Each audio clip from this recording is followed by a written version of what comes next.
Park স্ট্রিটের ঘটনাকে ছোট্ট ঘটনা, কামদুনির ঘটনাকে ফাঁসিপ্রাপ্ত আসামিদের মুক্তি দেওয়া, কাকদ্বীপের রেপের ঘটনায় ফুল রেপে 20,000, হাফ রেপে 10,000, হাঁসখালির ঘটনাকে লাভ অ্যাফেয়ার্স, কালিয়াগঞ্জের ঘটনাকে মেয়েটা অন্তঃসত্ত্বা ছিল, লাস্ট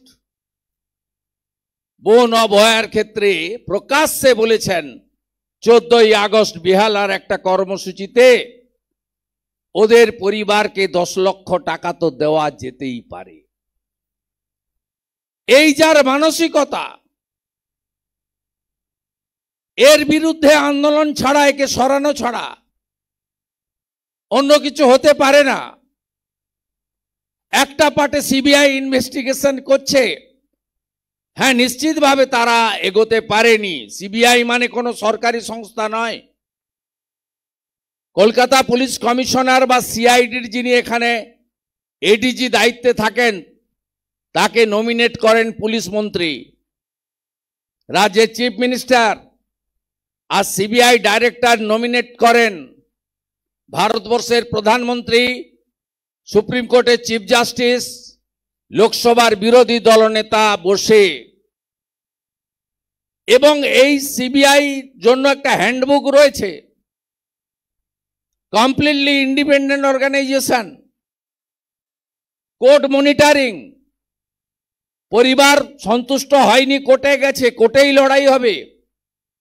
যে লড়াই অভিজিতের ভাই বিশ্বজিৎ সরকার দিয়েছে বেলেঘাটাতে, সাপ্লিমেন্টারি চার্জশিট হয়েছে অত্যাচারী খুনিদের বিরুদ্ধে। আমি নিশ্চিত পরবর্তী মামলার ডেট আগস্টে আছে, কি কোর্ট কি করবে আমি জানি না, কিন্তু যে বা যারাই এর সঙ্গে যুক্ত থাকুক না কেন, বেলেঘাটার অভিজিতের পরিবারের মতো এই পরিবারও আইনি লড়াই এবং গণ আন্দোলনের মধ্য দিয়ে তারা বিচার ছিনিয়ে আনতে পারবে। সাথে সাথে এই সরকারের যদি আজকে এই জায়গায় অন্য কেউ চিফ মিনিস্টার থাকতো, অন্য কেউ হেলথ মিনিস্টার থাকতো, অন্য কেউ পুলিশ মিনিস্টার থাকতো, কি কি করত? প্রমাণ লোপাট করতো না। 14ই আগস্ট অতীন ঘোষকে দিয়ে আরজিকর ভাঙতো না। টালা থানার ওসিকে জেলে যেতে হতো, সাসপেন্ড হয়ে যেতেন চাকরি থেকে। ডিসি অভিষেক গুপ্তা চাকরি থাকতো না, ডিসি ইন্দিরা মুখার্জির চাকরি থাকতো না। সিপি বনিত গোয়েল দীঘাতে গিয়ে কালচারাল সেন্টারের রথের রশি ধরে টানছেন, সে সুযোগ তিনি পেতেন না, তার চাকরি যেত, ডিসমিস হতো, জেলে থাকতো। সন্দীপ ঘোষ বাড়িতে আরামে এসি চালিয়ে থাকতে পারতেন না। যে লোকেদের আরজি করে কোনো ডিউটি ছিল না, সুশান্ত সরকার থেকে অভিক দে থেকে, সুশান্ত রায় থেকে অভিক দে থেকে, নারায়ণ স্বরূপ নিগম থেকে, এরা কেউ তাদের চেয়ারে বসতে পারতেন না। আজকে এই মুখ্যমন্ত্রী আছেন বলে পুরো ইল্লিগ্যাল নেক্সাসটাকে তিনি প্রোটেক্ট করেছেন। তাই স্বাস্থ্যমন্ত্রী, পুলিশ মন্ত্রী, মুখ্যমন্ত্রীকে পদত্যাগের দাবিতেই আমার প্রস্তাব এবং পিতৃদেবের ঘোষিত, চিকিৎসা বোনের পিতৃদেবের ঘোষিত মাতৃদেবীকে নিয়ে এই দুটো কর্মসূচি 9ই আগস্ট এবং 14ই আগস্ট সফল আমাদের করতেই হবে। সাথে সাথে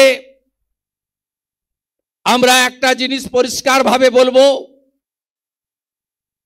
যেভাবে এই সরকার আড়াল করেছেন দোষীদেরকে, টালা থানার ওসি এবং সন্দীপ ঘোষ যখন জেলে যায়, টালা থানার ওসির বাড়িতে জোড়া জোড়া আইপিএস পুলিশদের পাঠিয়ে প্রকাশ্যে মমতা বন্দ্যোপাধ্যায় তাদের পক্ষে দাঁড়িয়েছেন, তাদের পাশে দাঁড়িয়েছেন। তাই আমাদের এই আন্দোলন আরো উচ্চতায় নিয়ে যেতে হবে, আরো চরম জায়গায় নিয়ে যেতে হবে। একদিকে কোর্টের লড়াই চলবে, পরিবার চালাচ্ছে, তার প্রতি আমাদের নৈতিক সমর্থন থাকবে। আমরা ঈশ্বরে বিশ্বাস করি, ঈশ্বরের কাছে প্রার্থনা করব যাতে তারা বিচার পায়। সাথে সাথে রাস্তায় নেমে আন্দোলন করতে হবে। আমি ছাত্র সমাজের বন্ধুদের বলবো, এই কর্মসূচির স্লোগান কি হবে লিখে পরিবারের কাছ থেকে অনুমতি নিতে। জাতীয় পতাকা ব্যবহার করা যেতেই পারে, গতবারে তারা করেছে। দলীয় পতাকা থেকে আমরা বিরত, গতবারেও ছিলাম, এবারও থাকবেন। আমি যে পার্টির এমএলএ এবং যে পার্টির বিরোধী দলনেতা, যে পার্টি 2,33,27,000 ভোট পেয়েছে, আমাদের পার্টির স্ট্যান্ড আগের সভাপতি ডক্টর সুকান্ত মজুমদার, বর্তমান সভাপতি শ্রমিক ভট্টাচার্য ক্লিয়ার করেছেন যে এই মুখ্যমন্ত্রী, এই রাজ্য সরকারের অপশাসনের বিরুদ্ধে যদি রাজনৈতিক উদ্দেশ্য ছাড়া, পতাকা ছাড়া কোনো আন্দোলন হয়, সেখানে ভারতীয় জনতা পার্টির ভোটার, সমর্থক, সদস্য, কর্মী, পদাধিকারী, জনপ্রতিনিধির অংশগ্রহণ করবে। ভারতীয় জনতা পার্টির এখানে কোনো বাধা নেই। আমি অন্য রাজনৈতিক দলগুলোকেও বলবো, অরাজনৈতিক সংগঠনগুলোকেও বলবো, যদি পছন্দ না হয় একসঙ্গে হাঁটতে, অন্য জায়গা থেকে মিছিল বের করে নবান্নর দিকে হাঁটা শুরু করুন। ছাত্র সমাজ দুটো পয়েন্ট করেছে, এক ডরিনা ক্রসিং থেকে, আরেকটা সাঁতরাগাছি থেকে। আরো পয়েন্ট হতে পারে, হেস্টিংস থেকে বের করতে পারেন, মেয়র রোড থেকে বের করতে পারেন, হাওড়া রেল স্টেশন থেকে ফরস রোডে বের করতে পারেন, করুন না। সবাই মিলে যদি লক্ষ্য আর উদ্দেশ্য একই হয়, দফা এক, দাবি এক, মুখ্যমন্ত্রীর পদত্যাগ, তাহলে আমরা এটা বলতে পারি, করতেই পারি। গতবারে যে আন্দোলনের তীব্রতা হয়েছিল, সেই আন্দোলনের অপমৃত্যু ঘটালেন কিছু ব্যক্তি। আমি তাদের নাম না করে তাদের মঞ্চকে সম্মান দিয়েই বলবো, আন্দোলনটা ছিল অভয়ার খুনি, ধর্ষক এবং প্রমাণ লোপাটকারীদের চূড়ান্ত শাস্তি। তার পরিবার সেই দাবি করেছিল, জনগণের সে দাবি ছিল। আপনারা তাকে কনভার্ট করলেন কি, স্বাস্থ্য ভবনের সিন্ডিকেট ভাঙতে হবে। এটা তো জনগণের দাবি ছিল না, এটা আপনাদের প্রফেশনাল দাবি ছিল। এটা সেকেন্ডারি হতে পারত, প্রাইমারি ছিল ধর্ষকদের, প্রমাণ লোপাটকারীদের চূড়ান্ত শাস্তি। আন্দোলন হলো স্বাস্থ্যমন্ত্রীর বিরুদ্ধে, পুলিশ মন্ত্রীর বিরুদ্ধে। সিপি বিধাননগরের মধ্যস্থতায়, টিভি চ্যানেলের একজন সাংবাদিকের মধ্যস্থতায় আপনারা লুকিয়ে চুরিয়ে মমতা বন্দ্যোপাধ্যায়কে নিয়ে চলে গেলেন স্বাস্থ্য ভবনের সামনে। যার বিরুদ্ধে আন্দোলন, তিনি তার জায়গায় এখনো দাঁড়িয়ে আছেন, তিনি মাথা নত করেননি। তার দম্ভ, উদ্ধত অহংকার এতটুকু পরিবর্তন হয়নি, তিনি একদম তার দমে আছেন। আর আপনারা স্টেট সেক্রেটারিয়েট নবান্নতে না গিয়ে তার বাড়িতে সন্ধ্যাবেলা চলে গেলেন আলোচনা করতে, একবার নয়, দুবার তিনবার করে। সেখানে গিয়ে কোন স্বাস্থ্য সচিব পরিবর্তন হবে, যদিও তিনি স্বাস্থ্য সচিবের পরিবর্তন করেননি, তিনি আপনাদের নাকের বদলে নরুন ধরিয়েছেন। তিনি বিনীত গোয়েলকে আরো প্রেস্টিজিয়াস পোস্ট দিয়েছেন এসটিএফ এর দায়িত্বে, তার প্রমোশন হয়েছে। তিনি আগে কলকাতা পুলিশের সিপি ছিলেন, এখন দার্জিলিং থেকে দীঘা তার হাতে, এসটিএফ এর হেড। আপনারা জানেন না, খবর রাখেন না। উকিল বাবুরা অনেক এখানে আছেন, বারের লোকেরা এসেছেন, বারের সেক্রেটারি এসেছেন কলকাতা হাইকোর্ট বারের। আপনারা শুনে রাখুন, এখন ছোট ছোট কেসগুলো ছোট ছোট কেসগুলো সব মমতা ব্যানার্জির এই আলালের দুলাল বিনীত গোয়েলকে দিয়ে দেওয়া হয়। কোনো থানায় কেস হয় না। গাঁজা পাচারকারী হতে পারে, ড্রাগ পাচারকারী হতে পারে, অস্ত্র উদ্ধার হতে পারে। আগে নিয়ম ছিল এত কেজি পর্যন্ত গাঁজা ধরলে থানায় কেস হবে, এত কেজির বাইরে গেলে এসটিএফ নেবে, এত গ্রাম হেরোইন ধরা পড়লে থানা নেবে, আর এত কেজি হেরোইন ধরা পড়লে এসটিএফ নেবে।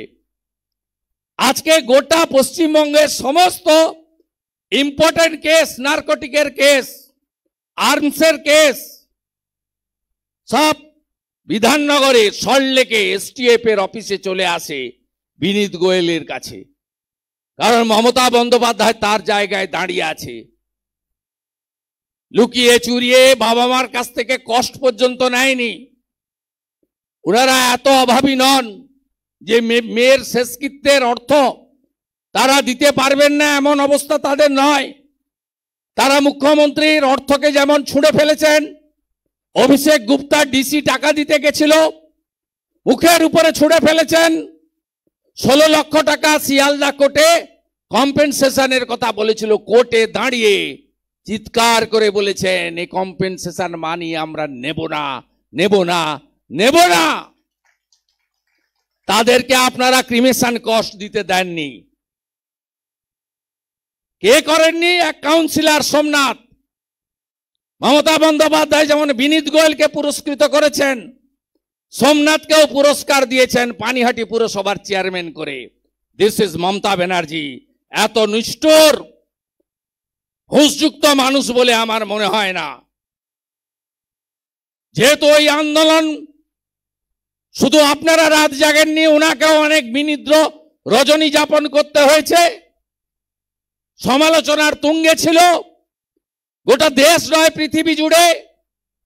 ছি মমতা, ছি মমতা আওয়াজ উঠেছিল। বাড়িটাকে দুর্গ বানিয়ে বসেছিলেন। এই মনে হয় হাজরা মোড় থেকে মোমবাতি নিয়ে, মশাল নিয়ে মায়েরা দলে দলে আমার বাড়ির দিকে চলে এলো। এই মনে হয় গড়িয়াহাট থেকে রাত জাগার লোকেরা, বিশেষ করে দিদিরা, মায়েরা, বোনেরা, তারা মনে হয় আমার বাড়ির দিকে চলে এলো। 1000 পুলিশ নিয়ে শান্তনু সিনহাকে রেখে পাহারা দিয়ে রাত কাটিয়েছেন।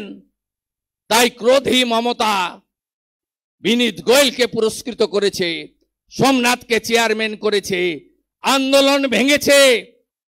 আন্দোলনকে অরাজনৈতিক তকমা দিতে গিয়ে রাজ্যের প্রধান বিরোধী দলকে আন্দোলনে ঢুকতে দেওয়া হয়নি। অভিজিৎ গাঙ্গুলির মতো একজন এক্স জাস্টিস উচ্চশিক্ষিত মানুষ অরাজনৈতিক প্ল্যাটফর্ম থেকে সাংসদ হয়েছেন, তাকে গো ব্যাক ধ্বনি দেওয়া হয়েছে। অগ্নিমিত্রা পাল দলীয় কার্যালয়ে যাচ্ছিলেন, ওনাদের কাছে যাননি, তাকেও গো ব্যাক ধ্বনি দেওয়া হয়েছে। সব করিয়েছেন কে? এই মমতা বন্দ্যোপাধ্যায়।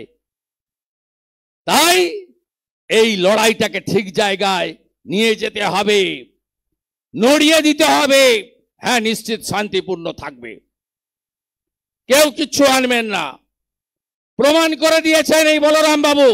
দাঁড়ান একটু। বলরাম বাবু গত বছর নেটিজেনদের কাছে তিনি গোটা ভারতবর্ষ, গোটা পৃথিবীতে সবার কাছে জাতীয় পতাকাটা নিয়ে একা ওই জল কামানের তোড়, এত তোড়ের সামনে উনি এই গেরুয়া বসন পরা উচ্চশিক্ষিত একজন শিক্ষক ছিলেন, একজন প্রাইভেট টিউটার। প্রচুর মানুষকে, ছাত্রদেরকে তিনি তৈরি করেন নীরবে নিভৃতে।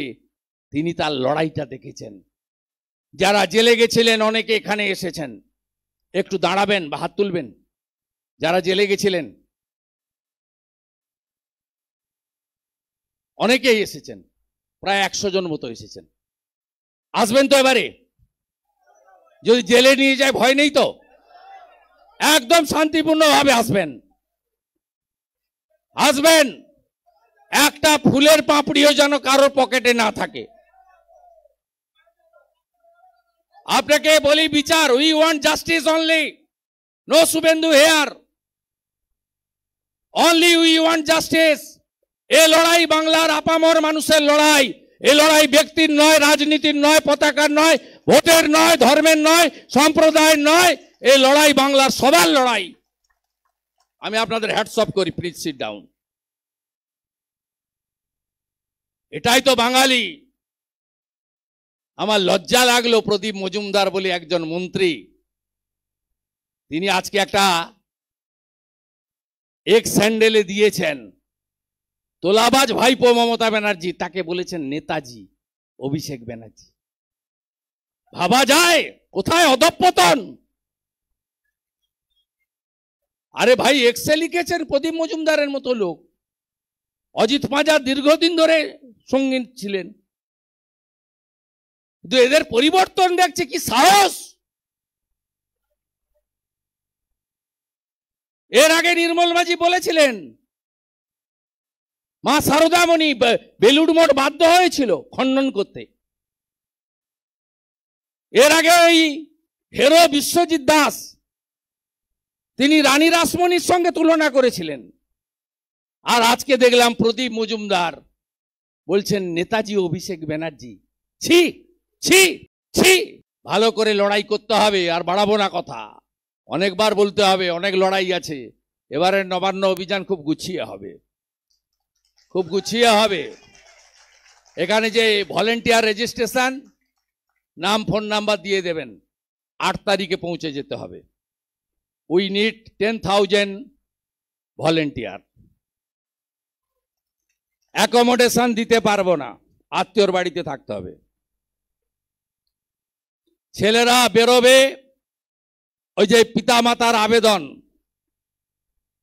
আমরা 10 লক্ষ ছাপাচ্ছি। আমরা 10 দিন ধরে rail station, bus station, office, আদালত, স্কুল, ইউনিভার্সিটি, এমন কোনো জায়গা থাকবে না আমরা এই আবেদন পৌঁছে দেব। আমাদের ছাত্র সমাজ, ছাত্রী সমাজ, এদেরকে দিয়ে আবেদন পৌঁছে দেব। ধর্মতলা অভিযানে ডিম ভাতের যত হোর্ডিং, তার 4 গুণ হোর্ডিং লাগবে অভয়ের মা বাবার ডাকে নবান্ন চলো। সেজে উঠবে বাংলা। আর যারা পার্টিসিপেট করবেন, রেজিস্ট্রেশন করবেন, উই নিড 5 লাখ পিপল। 5 লক্ষ। হ্যাঁ, বাস আটকাবে, উঠবেন ট্রেনে। আমি 22 তারিখ দিল্লি যাব, অশ্বিনী বৈষ্ণবজিকে আবেদন করব, অ্যাডিশনাল বগি দিতে হবে। ভাড়া আমরা দেব, টিকিট আমরা কাটবো। আমরা এই ডিম ভাতের মতো বিনা টিকিটে উঠবো না। সব করেছে ছেলেরা, ভালো করেই দেখিয়েছে। আর একটা কাজ করতে হবে, 5 লাখ ব্যাচ করে দিতে হবে। 5 লাখ ব্যাচ কম পয়সার কাগজে করবেন, নিচে নাম আর ফোন নাম্বার থাকবে। আর কিছু কাজ আছে, আমি কলেজের সিআর থেকে সব করি। 800 metre, 400 metre, 100 metre, 200 metre, javelin, long jump, চুন দিতাম মাঠে গিয়ে। আমি এগুলো অর্গানাইজ করতে ভালোবাসি।